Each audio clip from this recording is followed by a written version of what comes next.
ಎಲ್ಲರಿಗೂ ನಮಸ್ಕಾರ. SBI life insurance company ವತಿಯಿಂದ ಎಲ್ಲರಿಗೂ ಮಾಕ್ ಟೆಸ್ಟ್ 2 ಸೆಷನ್ಗೆ ಆಧಾರದ ಸ್ವಾಗತ. ಸೊ ಈ ಒಂದು ಮಾಕ್ ಟೆಸ್ಟ್ 2 ಅನ್ನು 2 ಪಾರ್ಟ್ಗಳಲ್ಲಿ ನಾವು ಮಾಡಿದ್ದೀವಿ. Part 1 and part 2. ಪಾರ್ಟ್ 1ನಲ್ಲಿ 24 ಪ್ರಶ್ನೆಗಳಿರುತ್ತೆ. ನಿಮಗೆ 25 ನಿಮಿಷ ಟೈಮ್ ಇರುತ್ತೆ. Each question has 4 options. So ನಾನೇನು ಮಾಡ್ತೀನಿ, ಪ್ರತಿಯೊಂದು ಪ್ರಶ್ನೆ ಓದ್ತೀನಿ, ಅದನ್ನು ಕನ್ನಡದಲ್ಲಿ ಟ್ರಾನ್ಸ್ಲೇಟ್ ಮಾಡ್ತೀನಿ, ಆಮೇಲೆ ಸರಿಯಾದ ಉತ್ತರ ಯಾವುದಂತ ಹೇಳ್ತೀನಿ. ಸೊ ಇದರಿಂದ ನಿಮ್ಗೆ ಏನಾಗುತ್ತೆ ಅಂದರೆ ಪ್ರಶ್ನೆಗಳು ಯಾವ ಥರ ಬರುತ್ತೆ, ಆಮೇಲೆ ನೀವು ಯಾವ ಥರ ಆನ್ಸರ್ಗಳು ಬರುತ್ತೆ, ಅದನ್ನ ಯಾವ ಥರ ಅನಲೈಸ್ ಮಾಡಬಹುದು, ಅದೆಲ್ಲ ನಿಮಗೆ ಹೆಲ್ಪ್ ಆಗುತ್ತೆ sir. Thank you very much. So we will begin with the first question. ಪ್ರಶ್ನೆ ನಂಬರ್ 1 ಮಾಕ್ ಟೆಸ್ಟ್ 2 ಪಾರ್ಟ್ 1ನಲ್ಲಿ ಪ್ರಶ್ನೆ ನಂಬರ್ 1, ಅನ್ಯುವಿಟಿ ಬಿಲಾಂಗ್ಸ್ ಟು ಅಂದರೆ ಅನ್ಯುವಿಟಿ ಯಾವ ಥರದ್ದು ಅವೈಲೇಬಲ್ ಇದೆ ಅನ್ನೋದೊಂದು ಪ್ರಶ್ನೆ. ಒಂದು ಅನ್ಯುವಿಟಿ ಫಿಕ್ಸ್ಡ್ ಅನ್ಯುವಿಟಿ ಸಿಗುತ್ತಾ ಅಥವಾ ಚೇಂಜ್ ಆಗ್ತಿರುತ್ತಾ ಅನ್ಯುವಿಟಿ? ಒಂದೇ ಥರ ಮುಂದಿನ 20 ವರ್ಷಗಳನ್ನು ಅನ್ಯುವಿಟಿ ಅಂದರೆ ಕನ್ನಡದಲ್ಲಿ ವರ್ಷಾಸನ ಅಂತೀವಿ. ಇನ್ನು ಈಸಿ ಲ್ಯಾಂಗ್ವೇಜಲ್ಲಿ ಹೇಳಬೇಕು ಅಂದರೆ ಪೆನ್ಷನ್ಗೆ ಅನ್ಯುವಿಟಿ ಅಂತ ಹೇಳ್ತಾರೆ, ಆಯಿತಾ? ಸೊ ಒಂದೇ ಥರದ ಪೆನ್ಷನ್ ಸಿಗೋ ಅವಕಾಶ ಇದೆಯಾ ಅಥವಾ ಪೆನ್ಷನ್ ಚೇಂಜ್ ಆಗೋ ಅವಕಾಶ ಇದೆಯಾ? ಇದು 2 ಸ್ಟೇಟ್ಮೆಂಟ್ಗಳು ಇದರಲ್ಲಿ.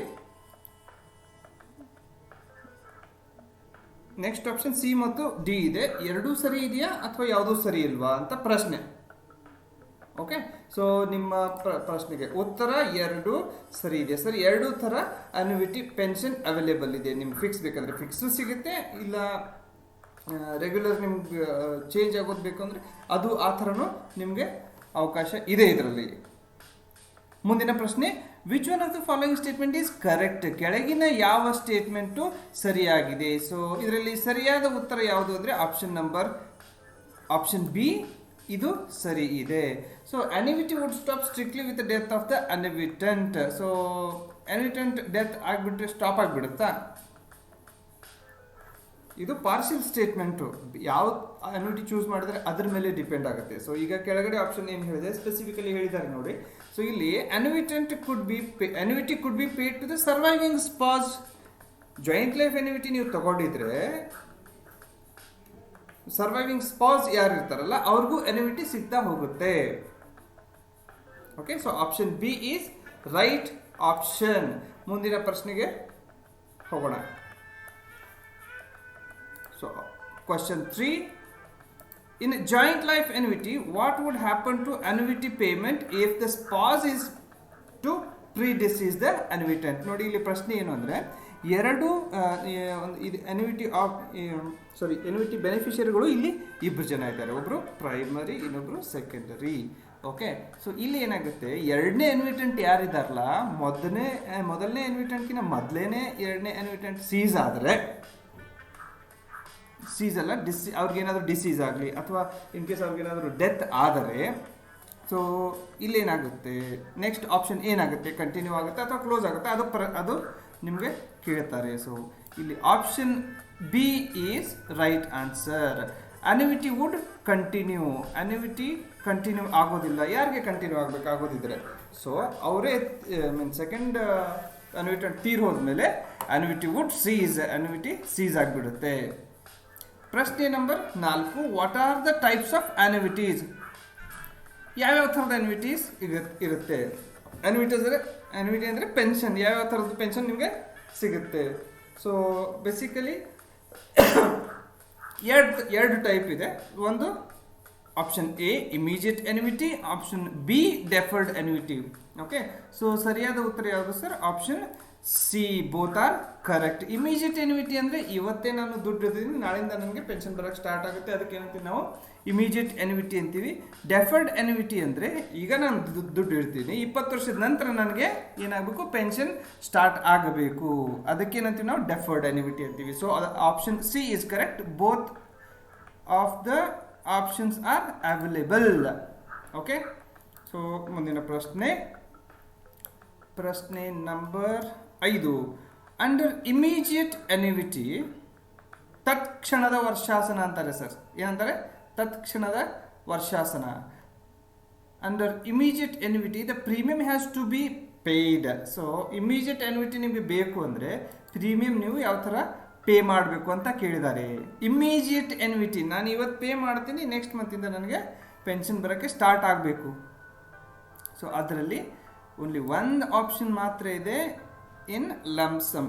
ನಿಮ್ಗೆ ಮುಂದಿನ ತಿಂಗಳು ಇದು ಏನಪ್ಪ ಪೆನ್ಷನ್ ಬೇಕು ಅಂದರೆ ಒಂದು ಲಮ್ಸಮ್ ರೂಪದಲ್ಲಿ ನೀವು ನಮ್ಗೆ ದುಡ್ಡು ಕೊಟ್ಟರೆ ಮಾತ್ರ ಸಾಧ್ಯ ಆಗುತ್ತೆ. ರೆಗ್ಯುಲರ್ ಇನ್ಸ್ಟಾಲ್ಮೆಂಟ್ ಕೊಟ್ಟರೆ ಆಗೋದಿಲ್ಲ. Option B is the right answer. ಮುಂದಿನ ಪ್ರಶ್ನೆ, ಅಂಡರ್ ಡೆಫರ್ಡ್ ಅನ್ಯುಯಿಟಿ. ಸೊ ಡೆಫರ್ಡ್ ಅನ್ಯುಯಿಟಿ ಬಗ್ಗೆ ಹೇಳಿದೆಲ್ಲ ನಾನು ನಿಮಗೆ. ಅಂಡರ್ ಡೆಫರ್ಡ್ ಅನ್ಯುಯಿಟಿ ಅಂದರೆ ಕನ್ನಡದಲ್ಲಿ ಏನಂತೀವಿ ಅದಕ್ಕೆ, ಮುಂದೂಡಲ್ಪಟ್ಟ ವರ್ಷಾಸನ. ಸೊ ಅಂಡರ್ ಡೆಫರ್ಡ್ ಅನ್ಯುಯಿಟಿ ಪ್ಲಾನನ್ನು ನೀವು ಚೂಸ್ ಮಾಡಿದ್ರೆ the premium has to be paid. Deferred annuity ಅಂದರೆ ಮುಂದಿನ 10 ವರ್ಷದ ನಂತರ ನನಗೆ ಪೆನ್ಷನ್ ಬೇಕು, ಬಟ್ ನಾನು ಈಗಲೇ ಪೇ ಮಾಡೋಕ್ಕೆ ಸ್ಟಾರ್ಟ್ ಮಾಡ್ತೀನಿ, ಅದಕ್ಕೆ ಡೆಫರ್ಡ್ ಅನ್ಯುಯಿಟಿ ಅಂತೀವಿ. ಓಕೆ, ಸೊ ಇನ್ ಕೇಸ್ ಈ ಥರ ಒಂದು ಪ್ರಾಡಕ್ಟ್ ನೀವು ಬೇಕು ಅಂದರೆ ಯಾವ್ದಾದ್ರು ಫೆಸಿಲಿಟಿ ಇದ್ದರೆ ಇದರಲ್ಲಿ ಯಾವುದಾದ್ರು ಅವಕಾಶ ಸಿಗುತ್ತೆ ನಿಮಗೆ. ರೆಗ್ಯುಲರ್ ಇನ್ಸ್ಟಾಲ್ಮೆಂಟಲ್ಲಿ ನೀವು ಪೇ ಮಾಡ್ತಾ ಹೋದರೆ ಅವಾಗಲೂ ನಿಮ್ಗೆ ಏನಾಗುತ್ತೆ, ಆಫ್ಟರ್ 20 ಇಯರ್ಸ್ ನಿಮ್ಮ ಪೆನ್ಷನ್ ಸ್ಟಾರ್ಟ್ ಆಗಬಹುದು. ಅಥವಾ ಈಗಲೇ ನೀವು ಲಮ್ಸಮ್ ಕಟ್ಬಿಡಿ, ಈ ಲಮ್ಸಮನ್ನು ನಾವು ಇಟ್ಕೊಂಡು ಅದನ್ನ ದುಡಿಸಿ ಸ್ವಲ್ಪ ಅದ್ರದ್ದು ವ್ಯಾಲ್ಯೂ ಜಾಸ್ತಿ ಮಾಡಿ ಆಮೇಲೆ ಆಫ್ಟರ್ 20 ಇಯರ್ಸ್ ಅಥವಾ 10 ಇಯರ್ಸ್ ನಿಮಗೆ ಪೆನ್ಷನ್ ಬರೋ ಹಾಗೆ ಮಾಡ್ಬೋದು. So the option C is right option. Okay, so ಮುಂದಿನ ಪ್ರಶ್ನೆ ನಂಬರ್ 7. ಅಂಡರ್ ಡೆಫರ್ಡ್ ಅನ್ಯುಯಿಟಿಯಲ್ಲಿ the time period between its purchase and start of annuity payment is called as. ನೋಡಿ ಪ್ರಶ್ನೆ, ಮುಂದೂಡಲ್ಪಟ್ಟ ವರ್ಷಾಸನದ ಅಡಿಯಲ್ಲಿ ಅದರ ಖರೀದಿ, ಇವತ್ತು ನೀವು ಖರೀದಿ ಮಾಡಿದ್ರೆ ಮತ್ತು ವರ್ಷಾಸನ ಪಾವತಿಗಳ ಪ್ರಾರಂಭ ಅಂದರೆ 10 ವರ್ಷದ ನಂತರ ನಿಮಗೆ ಪೆನ್ಷನ್ ಸ್ಟಾರ್ಟ್ ಆಗಬೇಕು ಅಂತ ಹೇಳ್ತೀರಾ. ಇವತ್ತು ನಾನು ಪೇಮೆಂಟ್ ಸ್ಟಾರ್ಟ್ ಮಾಡ್ತೇನೆ, 10 ವರ್ಷದ ನಂತರ ನಂಗೆ ಪೆನ್ಷನ್ ಸ್ಟಾರ್ಟ್ ಆಗಬೇಕು. ಸೊ ಇವತ್ತಿಂದ ಮುಂದಿನ 10 ವರ್ಷದ ತನಕ ಏನು ಟೈಮ್ ಇದೆಯಲ್ಲ ಅದಕ್ಕೆ ಏನಂತ ಕರಿತೀವಿ ನಾವು? ಸೊ ಸರ್ ಅದಕ್ಕೆ ನಾವು ಡೆಫರ್ಮೆಂಟ್ ಪೀರಿಯಡ್ ಅಂತ ಕರಿತೀವಿ. The right answer is option D. Okay, so ಮುಂದಿನ ಪ್ರಶ್ನೆ, what are the 2 distinct phases of deferred annuity? ಪ್ರಶ್ನೆ ನಂಬರ್ 8. ಮುಂದೂಡಲ್ಪಟ್ಟ ವರ್ಷಾಸನದ 2 ವಿಭಿನ್ನ ಹಂತಗಳು ಯಾವುವು? ಸಿಂಪಲ್ ಸರ್, 2 ವಿಭಿನ್ನ ಹಂತಗಳು ಯಾವುವು ಅಂದರೆ option C accumulation and pay out. Deferred ಅನ್ಯುಯಿಟಿಯಲ್ಲಿ ಏನಾಗುತ್ತೆ, ನಿಮಗೆ ಮೊದಲು ನೀವು ಪೇ ಮಾಡ್ತಾ ಹೋಗ್ತೀರಾ ನಮಗೆ, ಅಂದರೆ ಇನ್ಶೂರೆನ್ಸ್ ಕಂಪ್ನಿಗೆ 10 ವರ್ಷದ ತನಕ. ಅದು 10 ವರ್ಷ ಏನು ಯೂಸ್ ಮಾಡ್ತಾ ಇದ್ದೀನಲ್ಲ ಸರ್ ನಾನು ಈ ಶಬ್ದ, ಇದು ಬರೀ ಎಕ್ಸಾಂಪಲ್ ಅಷ್ಟೇ. ಓಕೆ, ಸೊ 5 ವರ್ಷದಿಂದ 30 ವರ್ಷದ ತನಕ ಇರೋ ಟರ್ಮ್ ಎಲ್ಲ ಇದೆ, ಎಕ್ಸಾಂಪಲ್ ಕೊಡ್ತಾ ಇದ್ದೀನಿ ನಾನು. ಸೊ 10 ವರ್ಷದ ತನಕ ನೀವು ಪೇ ಮಾಡ್ತಾ ಹೋಗ್ತಿರಲ್ಲ, ಅದಕ್ಕೆ ಏನಂತೀವಿ ನಾವು, ಅಕ್ಯುಮುಲೇಷನ್ ಫೇಸ್ ಅಂತೀವಿ. ಆಯಿತಾ? ಸೊ ಅದಾದ ಮೇಲೆ 10 ವರ್ಷದ ನಂತರ ಆವಾಗ ಪೇ ಔಟ್ ಸ್ಟಾರ್ಟ್ ಆಗುತ್ತಲ್ಲ, ಪೆನ್ಷನ್ ಸ್ಟಾರ್ಟ್ ಆಗುತ್ತೆ, ಅದಕ್ಕೆ ಪೇ ಔಟ್ ಫೇಸ್ ಅಂತೀವಿ. ಸೊ ಈ 2 ಫೇಸ್ಗಳು ಇರುತ್ತೆ. Option C is the right answer. ಮುಂದಿನ ಪ್ರಶ್ನೆ, which type of annuity will have 2 distinct phases? ಈ 2 distinct phases ಯಾವ ಟೈಪ್ annuity ಇರುತ್ತೆ? ಸೊ ಈ 2 distinct phases ಅಲ್ಲಿ ಬರೀ ಡೆಫರ್ಡ್ annuity ಮಾತ್ರ ಇರುತ್ತೆ sir. Deferred annuity. Immediate annuity ಅಂದ್ರೆ ಏನು? ಇಮಿಡಿಯೇಟ್ annuity ಅಂದರೆ ಈ ಮಂತ್ ನೀವು ಪೇ ಮಾಡ್ತೀರಾ, ನೆಕ್ಸ್ಟ್ ಮಂತಿಂದ ನಿಮ್ಮದು ಪೆನ್ಷನ್ ಸ್ಟಾರ್ಟ್ ಆಗುತ್ತೆ. ಸೊ ಇಲ್ಲಿ ಅಕ್ಯುಮುಲೇಷನ್ ಫೇಸೇ ಇರೋದಿಲ್ಲ. So the option is option B, which is the right answer. Next ಬರುತ್ತೆ ನಿಮಗೆ ಪ್ರಶ್ನೆ 10. Which one of the following statement is correct? ಕೆಳಗಿನ ಯಾವುದು ಕರೆಕ್ಟ್ ಆಗಿದೆ? ಕೆಳಗಿನ ಯಾವ ಹೇಳಿಕೆಗಳಲ್ಲಿ ಒಂದು ಕರೆಕ್ಟ್ ಆಗಿದೆ? So every annuity is pension? No, every pension is annuity. ನಾವು ಪೆನ್ಷನ್ಗೆ ಅನ್ಯುಯಿಟಿ ಅಂತ ಕರಿಬಹುದು. ಓಕೆ, ಚಲೋ. ಸೊ ಮುಂದಿನ ಪ್ರಶ್ನೆಗೆ ಹೋಗೋಣ. ಓಕೆ, ಮುಂದಿನ ಪ್ರಶ್ನೆ number 11. Which is a dilemma of an old age person? In ಶಾರ್ಟಲ್ಲಿ ಹೇಳಬೇಕು ಅಂದರೆ ವೃದ್ಧಾಪ್ಯದ ಸಂದಿಗ್ಧತೆ ಯಾವುದು? Dilemma. Which is the dilemma of an old age person? So ಅವ್ರ ಹತ್ರ ದುಡ್ಡಿದ್ರೆ ನಾವು where to invest the fund, biggest dilemma. So ಯಾಕೆ ಡಿಲೆಮಾ ಅಂದರೆ ಇವ್ರಿಗೆ ಇನ್ವೆಸ್ಟ್ ಮಾಡಿ ಇಷ್ಟು ವರ್ಷ ದುಡ್ದಿರ್ತಾರೆ, ಆಮೇಲೆ ದುಡ್ಡು ಬಂದಿರುತ್ತೆ ಅವ್ರಿಗೆ, ಆಯಿತಾ? ಸೊ ಅದು ಇನ್ ಕೇಸ್ ನಾ ಎಲ್ಲಾದರೂ ಇನ್ವೆಸ್ಟ್ಮೆಂಟ್ ಮಾಡಿ ಅದು ಲಾಸ್ ಆಗಿಬಿಡ್ತು ಅಂದರೆ ಇನ್ನು ಮುಂದೆ ಯಾರು ಮಾಡೋಕ್ಕಾಗೋದಿಲ್ವಲ್ಲ. So that is the reason where to invest is the dilemma. ಆಯಿತಾ? ಸಂದಿಗ್ಧತೆ. ಚಲೋ. ಸೊ ಮುಂದಿನ ಪ್ರಶ್ನೆ, which is not a pension related contingency. Contingency ಅಂದ್ರೆ ಏನು? ಆಕಸ್ಮಿಕ ಅಥವಾ ಆಪತ್ತು ಅಂತೀವಲ್ಲ, ಅದಕ್ಕೆ ನಾವು ಕಾಂಟಿಂಜೆನ್ಸಿ ಅಂತೀವಿ. ಓಕೆ, ಸೊ ಪಿಂಚಣಿ ಸಂಬಂಧಿತ ಯಾವ ಆಕಸ್ಮಿಕ ಯಾವುದು ಅಲ್ಲ, which is not a pension related contingency. Sir, health is not a pension related contingency. So contingency ಅಂದರೆ ಆಪತ್ತು. ಲಾಂಜಿವಿಟಿ ಅಂದರೆ ಭಾಳ ದಿನಗಳು ನಾವು ಇನ್ ಕೇಸ್ ಇದ್ದರೆ ನನಗೊಂದು ಸೋರ್ಸ್ ಆಫ್ ಇನ್ಕಮ್ ಬೇಕಾಗುತ್ತೆ, ಅದಕ್ಕೆ ನಾವು ಪೆನ್ಷನ್ ಪ್ಲಾನ್ ಮಾಡಬೇಕು. ಇನ್ಫ್ಲೇಷನ್, ಹಣದುಬ್ಬರ ಜಾಸ್ತಿ ಆಗ್ತಾ ಇದೆ, ಅದಕ್ಕೆ ನಾವು ಇನ್ವೆಸ್ಟ್ಮೆಂಟ್ ಮಾಡಬೇಕು. So investment risk. ಸೊ ಇದೆಲ್ಲ ಅಲ್ಲ. Right answer is option A, health. Health is not a pension related contingency. Okay, so ಮುಂದಿನ ಪ್ರಶ್ನೆಗೆ ಹೋಗೋಣ. ಪ್ರಶ್ನೆ number 13. Which is the reason for increase in health insurance in India? ಕೆಳಗೆ ಕೆಲವೊಂದಷ್ಟು reasons ಕೊಟ್ಟಿದ್ದಾರೆ. So ಯಾವ ರೀಸನ್ನು ನಿಮಗೆ ಹೆಲ್ತ್ ಇನ್ಶೂರೆನ್ಸ್ ಭಾರತ ದೇಶದಲ್ಲಿ ಜಾಸ್ತಿ ಮಾಡಬೇಕು ಅಂತ ಹೇಳೋಕ್ಕೆ ಸರಿಯಾದ ಸ್ಟೇಟ್ಮೆಂಟ್ ಇದೆ? ಸೊ ಎಲ್ಲವೂ ಸರಿಯಾಗಿಯೇ ಇದೆ. ಅಂದರೆ ಜನರು ಹೆಲ್ತ್ ಕಾನ್ಷಿಯಸ್ ಆಗ್ತಾ ಇದ್ದಾರೆ. ಜನರಲ್ ಈಗ ಆವ್ರೇಜ್ ಲಿವಿಂಗ್ ಪೀರಿಯಡ್ ಅಂತ ನಾವು ಹೇಳ್ತೀವಲ್ಲ, ಸೊ ಅದು ಇನ್ಕ್ರೀಸ್ ಆಗ್ತಾ ಇದೆ. ಮೊದಲು ಒಂದು 10-20 ವರ್ಷದ ಹಿಂದೆ ಅಥವಾ 40 ವರ್ಷದ ಹಿಂದೆ ಬರೀ 40-45-50 ತನಕ ಮಾತ್ರ ಇರ್ತಿದ್ರು. ಅದಾದಮೇಲೆ ಯಾವುದೋ ಒಂದು ರೋಗನೋ ಏನೋ ಬಂದು ಸರಿಯಾದ ಟ್ರೀಟ್ಮೆಂಟ್ ಇಲ್ಲದೆ ಅದು ಡೆತ್ ಆಗಿ ಹೋಗ್ತಾ ಇತ್ತು. ಬಟ್ ಈಗ ಆಲ್ಮೋಸ್ಟ್ 60-70-75 ತನಕ ನಮ್ಗೆ ಏನೂ ಆಗೋದಿಲ್ಲ, ಒಂದು ಒಳ್ಳೆಯ ಆರೋಗ್ಯದಿಂದನೇ ಇರ್ತೀವಿ. ಮತ್ತು ಆಮೇಲೆ ಇದು ಮೆಡಿಕಲ್ ಫೆಸಿಲಿಟೀಸ್ನು ತುಂಬ ಜಾಸ್ತಿ ಆಗಿದೆ. Next, increase in income. ಎಲ್ಲರದ್ದು ಇನ್ಕಮ್ನು ಇನ್ಕ್ರೀಸ್ ಆಗ್ತಾ ಇದೆ. So they can buy health insurance product. So the option D is right option. So ಮುಂದಿನ ಪ್ರಶ್ನೆ, what is a stand alone health insurance company? ಸ್ವತಂತ್ರ ಆರೋಗ್ಯ ವಿಮಾ ಕಂಪನಿ ಎಂದರೇನು? ಸೊ ಇದರಲ್ಲಿ ಸರ್ ರೈಟ್ ಆನ್ಸರ್ ಯಾವುದು? A general insurance company which sells only health insurance product. ಅದಕ್ಕೆ ನಾವೇನಂತೀವಿ stand alone health insurance company. So ಕೆಲವೊಂದಷ್ಟು ಕಂಪನಿಗಳಿರುತ್ತೆ, ಅವು ಲೈಫ್ ಇನ್ಶೂರೆನ್ಸು ಸೆಲ್ ಮಾಡುತ್ತೆ, ಇದು ಜನರಲ್ ಇನ್ಶೂರೆನ್ಸ್ ಸೆಲ್ ಮಾಡ್ತಾ ಇರುತ್ತೆ, ಎಲ್ಲ ಸೆಲ್ ಮಾಡ್ತಾ ಇರುತ್ತೆ. But stand alone health insurance company ಅಂದರೆ ಅದು ಒಂದು ಜನರಲ್ ಇನ್ಶೂರೆನ್ಸ್ ಕಂಪ್ನಿ ಆಗಿರುತ್ತೆ. ಆಮೇಲೆ ಅದು ಬರೀ ಹೆಲ್ತ್ ಇನ್ಶೂರೆನ್ಸ್ ಪ್ರಾಡಕ್ಟ್ ಮಾತ್ರ ಸೆಲ್ ಮಾಡ್ತಾ ಇರುತ್ತೆ. ಸೊ ಇದಕ್ಕೆ ನಾವೇನಂತೀವಿ? Stand alone health insurance company. ಮುಂದಿನ ಪ್ರಶ್ನೆ number 15. Which is not a recent phenomena in health insurance industry segment? So ಆರೋಗ್ಯ ವಿಮಾ ಉದ್ಯಮದ ವಿಭಾಗದಲ್ಲಿ ಇತ್ತೀಚಿನ ವಿದ್ಯಮಾನ ಯಾವುದು? ಸೊ ಈಗಿನ ಲೇಟೆಸ್ಟ್ ವಿದ್ಯಮಾನ ಸರ್ ಯಾವುದು ಅಂದರೆ ಆಪ್ಷನ್ ಸಿ ನೋಡಿ. Stand alone health companies are specifically barred from covering rural ಮ್ಯಾಸಸ್.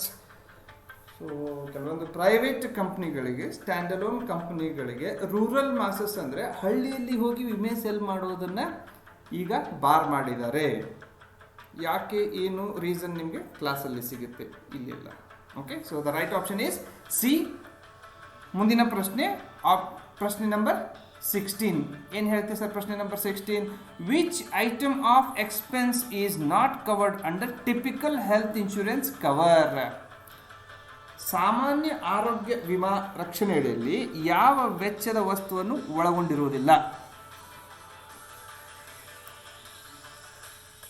Blood donation charges, theatre charges ನಾವೇನು ಮಾಡ್ತೀವಿ, ಕಂಪನಿ ಇನ್ಶೂರೆನ್ಸ್ ಕಂಪ್ನಿ ಕೊಡುತ್ತೆ. ಬೆಡ್ ಚಾರ್ಜಸ್ ಕಂಪ್ನಿ ಕೊಡುತ್ತೆ. ಟೆಸ್ಟ್ ರಿಪೋರ್ಟ್ಸ್ ಎಲ್ಲ ಏನು ಬರುತ್ತೋ ಅದರದ್ದೆಲ್ಲ ಖರ್ಚೆಲ್ಲ ಕೊಡುತ್ತೆ health insurance company. But blood donate ಮಾಡಿದ್ದಕ್ಕೆ ಅದಕ್ಕೇನು ಚಾರ್ಜಸ್ಸನ್ನು ಕೊಡೋದಿಲ್ಲ. ಓಕೆ, ಪ್ರಶ್ನೆ ನಂಬರ್ 16 ಮುಗಿತು. ವಿಲ್ ಗೋ ಟು ದ ಪ್ರಶ್ನೆ ನಂಬರ್ 17. ಕೆಳಗಿನ ಹೇಳಿಕೆಗಳಲ್ಲಿ ಯಾವುದು ಸರಿ ಇದೆ?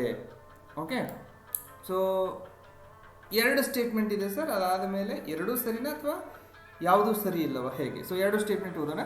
ಒಂದನೇ ಸ್ಟೇಟ್ಮೆಂಟ್ ಏನು ಹೇಳುತ್ತೆ? Health insurance companies do not normally provide out patient treatment of expenses. Out patient ಅಂದರೆ ಅರ್ಥ ಅಲ್ವಾ? ಔಟ್ ಪೇಷಂಟ್ ಅಂದರೆ ಬರೀ ಬೆಳಗ್ಗೆ ಬಂದು ಸಾಯಂಕಾಲ ನಾವು ವಿಸಿಟ್ ಮಾಡಿ ಮತ್ತೆ ಮನೆಗೆ ಹೋದರೆ ಅಂಥ ಎಕ್ಸ್ಪೆನ್ಸಸ್ಸು ಕೊಡುತ್ತಾ, ಹೇಗೆ? ಆದರೆ ಇಲ್ಲಿ ಆಪ್ಷನ್ ಏನಿದೆ? ಯೂಶ್ವಲಿ ಕೊಡೋದಿಲ್ಲ ಅಂತ ಆಪ್ಷನ್ ಇದೆ. ಇದು ಸರಿನಾ? ಅಥವಾ some health insurance companies do not provide out patient treatment expenses. Okay, ಕೆಲವೊಂದಷ್ಟು ಕಂಪ್ನಿಗಳು ಅಷ್ಟೇ ಕೊಡೋದಿಲ್ಲ. ಸೊ ಟೋಟಲಿ ಆಪ್ಷನ್ ಏನು ಅಂದರೆ ಬೋತ್ ಆರ್ ಕರೆಕ್ಟ್. ಸೊ ಯಾವುದೇ ಹೆಲ್ತ್ ಇನ್ಶೂರೆನ್ಸ್ ಕಂಪ್ನಿ ನಿಮಗೆ ಔಟ್ ಪೇಷಂಟ್ ಖರ್ಚನ್ನ ಕೊಡೋಂಗಿಲ್ಲ. ಬರೀ ಒಂದಿನ ಹೋದೆ ನಾನು ಡಾಕ್ಟ್ರಿಗೆ ತೋರಿಸ್ಕೊಂಡೆ, ಸೊ ಜ್ವರ ಇತ್ತು, ಅವ್ರು ನಮಗೆ ಟ್ಯಾಬ್ಲೆಟ್ಸ್ ಕೊಟ್ಟರು ತೊಗೊಂಬಂದೆ, ಅದು ಖರ್ಚನ್ನ ಹಾಕ್ಸೋಂಗಿಲ್ಲ. ಓಕೆ. ಸೊ ನೆಕ್ಸ್ಟ್ ಬಂದುಬಿಟ್ಟು ಪ್ರಶ್ನೆ number 18. As a part of out patient cover, what are the items that could not be covered as a part of out patient cover? So sir, ಹೊರ ರೋಗಿಗಳ ಬಗ್ಗೆ ಸಂಬಂಧಿಸಿದ ಪ್ರಶ್ನೆ ಇದು. If you are out patient ಅಂದರೆ already ಹೇಳಿದ್ದೀನಿ ನಾನು, out patient ಇದ್ದರೆ ಸೊ ಅವ್ರಿಗೆ ಯಾವುದನ್ನ ಕವರ್ ಮಾಡೋದಿಲ್ಲ. ಔಟ್ ಪೇಷಂಟ್ ಇದ್ದರೆ ಸರ್ ಅದಕ್ಕೆ ಸರ್ಜರಿನ ಕವರ್ ಮಾಡೋದಿಲ್ಲ. ಸರ್ಜರಿ ಅಂದರೆ ಆಪ್ರೇಷನ್, ಅದಕ್ಕೆ ನೀವು ಇನ್ ಪೇಷಂಟ್ ಆದಾಗ ಮಾತ್ರ ಅದು ಇನ್ಶೂರೆನ್ಸ್ ಕಂಪ್ನಿಯಿಂದ ಪೇ ಮಾಡೋಕ್ಕೆ ಸಾಧ್ಯ, ಇಲ್ಲಾಂದರೆ ಪೇ ಮಾಡೋಕ್ಕೆ ಆಗೋದಿಲ್ಲ. ಇದನ್ನು ಕವರ್ ಮಾಡೋಕ್ಕೆ ಸಾಧ್ಯ ಇಲ್ಲ. ಡೆಂಟಲ್ ಟ್ರೀಟ್ಮೆಂಟ್ ನಾವು ಕೊಡ್ತೀರಿ ಅಂದರೆ ಡೆಂಟಲ್ ಟ್ರೀಟ್ಮೆಂಟ್ಗೆ ಇನ್ಶೂರೆನ್ಸ್ ಕಂಪ್ನಿ ಕ್ಲೇಮ್ ಕೊಡುತ್ತೆ, ಆಪ್ಟಿಕಲ್ ಸರ್ವಿಸಸ್ಗೆ ಕೊಡುತ್ತೆ, ಆಮೇಲೆ ಹೆಲ್ತ್ ಚೆಕಪ್ಸ್ಗೆ ಕೊಡುತ್ತೆ, ಬಟ್ ಸರ್ಜರಿಗೆ ಕೊಡೋದಿಲ್ಲ. ಓಕೆ. ಸರ್ಜರಿ ಅಂದರೆ if you are out patient. Okay.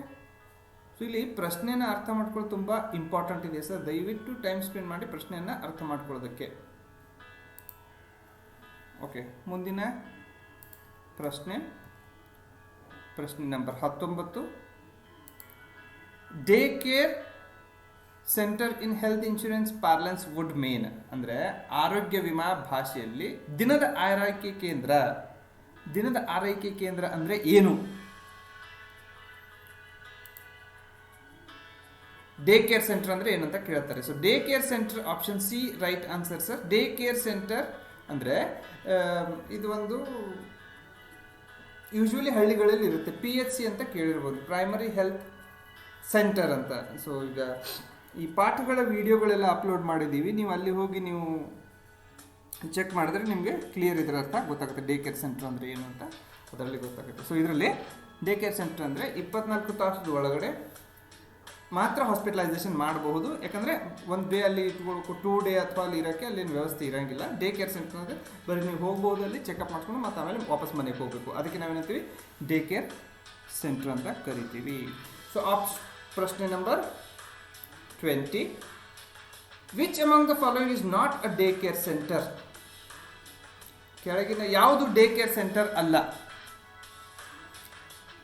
Bypass surgery ಆದರೆ ನೀವು ಡೇ ಕೇರ್ ಸೆಂಟ್ರಲ್ಲಿ ಇರೋಕ್ಕೆ ಸಾಧ್ಯ ಇಲ್ಲ. ಒಂದು ದಿವಸದಲ್ಲಿ ಬೈಪಾಸ್ ಸರ್ಜರಿ ಮಾಡ್ಕೊಂಡು ಬರೋಕ್ಕೆ ಸಾಧ್ಯ ಇಲ್ಲ. So right answer is option A, bypass surgery. Cataract 1 day ಹೋಗಿ ಬರಬಹುದು ನೀವು, ಲಿಥೋಟ್ರಿಪ್ಸಿ 1 ಡೇಯಲ್ಲಿ ಹೋಗಿ ಬರಬಹುದು ನೀವು, ಪೈಲ್ಸ್ ಆದರೆ ಹೋಗಿ 1 ಡೇಯಲ್ಲಿ ಹೋಗಿ ಆಪರೇಷನ್ ಮಾಡ್ಕೊಂಡು ಬರಬಹುದು. But bypass surgery is not a day care procedure. ಇದು ಡೇ ಕೇರ್ ಪ್ರೊಸೀಜರ್ ಅಲ್ಲ. ಓಕೆ. ಸೊ ಮುಂದಿನ ಪ್ರಶ್ನೆ ನೋಡೋಣ.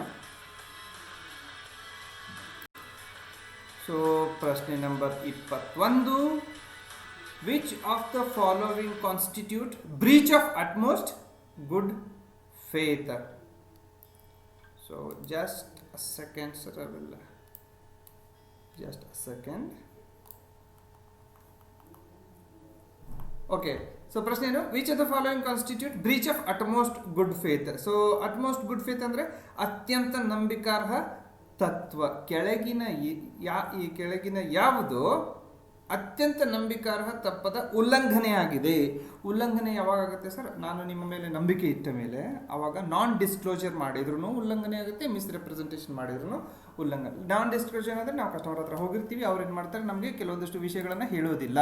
ಮಿಸ್ರಿಪ್ರೆಸೆಂಟೇಷನ್ ಅಂದರೆ ಕೆಲವೊಂದಷ್ಟು ವಿಷಯಗಳನ್ನು ತಪ್ಪಾಗಿ ತೋರಿಸ್ತಾರೆ. ಇದು ಎರಡೂ ಮಾಡಿದ್ರೆ ಏನಾಗುತ್ತೆ? ಇದು breach of utmost good faith. ಮುಂದಿನ ಪ್ರಶ್ನೆ, which of the following could be classified as non disclosure? ಈ ಕೆಳಗಿನವುಗಳಲ್ಲಿ ಯಾವುದನ್ನು ಬಹಿರಂಗಪಡಿಸದಿರುವಿಕೆ ಎಂದು ವರ್ಗೀಕರಿಸಬಹುದು? ಅಗೇನ್ ನಿಮಗೆ 2 ಸ್ಟೇಟ್ಮೆಂಟ್ ಇದೆ. ಇನ್ ಅಡ್ವರ್ಟೆಂಟ್ ಒಮಿಷನ್ ಆಫ್ ಇನ್ಫಾರ್ಮೇಷನ್. ಓಕೆ, ಒಂದು ವಿಷಯವನ್ನು ಸರಿಯಾಗಿ ನೀವು ಹೇಳದೆ ಹೋದರೆ ಇಂಟೆನ್ಷನಲ್ ಸಪ್ರೆಷನ್ ಆಫ್ ಇನ್ಫಾರ್ಮೇಷನ್. ಉದ್ದೇಶಪೂರ್ವಕವಾಗಿ ನೀವು ಯಾವುದಾದ್ರೂ ಒಂದು ವಿಷಯನ ಮುಚ್ಚಿಟ್ರೆ, ಸೊ ಇದಕ್ಕೆ ನಾವೇನಂತೀವಿ? ನಾನ್ ಡಿಸ್ಕ್ಲೋಜರ್ ಅಂತ ಕರಿತೀವಿ. So the option C, both A and B are correct option. Okay. So ಮುಂದಿನ ಪ್ರಶ್ನೆ ನಂಬರ್ 23. ಎಲ್ಲಿದೆ 23. Okay, so here which of the following could be termed as misrepresentation. ಕೆಳಗಿನ ಯಾವುದನ್ನು ಮಿಸ್ರಿಪ್ರೆಸೆಂಟೇಷನ್ ಅಂದರೆ ತಪ್ಪು ನಿರೂಪಣೆ, ಆ ಶಬ್ದ ಕರೆಕ್ಟ್ ಟ್ರಾನ್ಸ್ಲೇಟ್ ಮಾಡಿ ಹೇಳಬೇಕಂದ್ರೆ ತಪ್ಪು ನಿರೂಪಣೆ ಎಂದು ಯಾವುದಕ್ಕೆ ಹೇಳಬಹುದು. ಸೊ ತಪ್ಪು ನಿರೂಪಣೆ ಇದರಲ್ಲಿ 2 ಆಪ್ಷನ್ ಇದೆ ಸರ್. ಒಂದು ಇನ್ನೋಸೆಂಟ್ ಮಿಸ್ರಿಪ್ರೆಸೆಂಟೇಷನ್, ಅಂದರೆ ಸಮ್ಟೈಮ್ಸ್ ಕೆಲವೊಂದಷ್ಟು ಫಾರ್ಮ್ಗಳಲ್ಲಿ ಬೈ ಮಿಸ್ಟೇಕ್ ಆಗಿರುತ್ತೆ ಇನ್ನೋಸೆಂಟ್, ಅದಕ್ಕೆ ಅಂತ ನಾವು ಇನ್ನೋಸೆಂಟ್ ಮಿಸ್ರಿಪ್ರೆಸೆಂಟೇಷನ್. ಇನ್ನೊಂದು ಬರುತ್ತೆ ನಾವು ಇಂಟೆನ್ಷನಲಿ ನಾನು ಸುಳ್ಳೇ ಹೇಳಬೇಕು ಅಂತ ಫಾರ್ಮಲ್ಲಿ ತಪ್ಪು ಬರೆದಿರ್ತೀವಿ, ಪ್ರಪೋಸಲ್ ಫಾರ್ಮಲ್ಲಿ ತಪ್ಪು ಬರೆದಿರ್ತೀವಿ. ಸೊ 2 ಇದೆ, 2ಕ್ಕೂ ನಾವೇನಂತೀವಿ ಮಿಸ್ರಿಪ್ರೆಸೆಂಟೇಷನ್ ಅಂತೀವಿ. ಒಂದು ಬೈ ಮಿಸ್ಟೇಕ್ ನಂಗೆ ಗೊತ್ತಾಗದೆ ಅಲ್ಲಿ ಫಾರ್ಮಲ್ಲಿ ತಪ್ಪಾಗಿರ್ಬೋದು, ಅಥವಾ ನಿಮಗೆ ಸುಳ್ಳು ಹೇಳಬೇಕು ಅಂತಲೇ ನಾನು ತಪ್ಪು ಬರೆದಿರಬಹುದು. So the right option is both A and B are correct.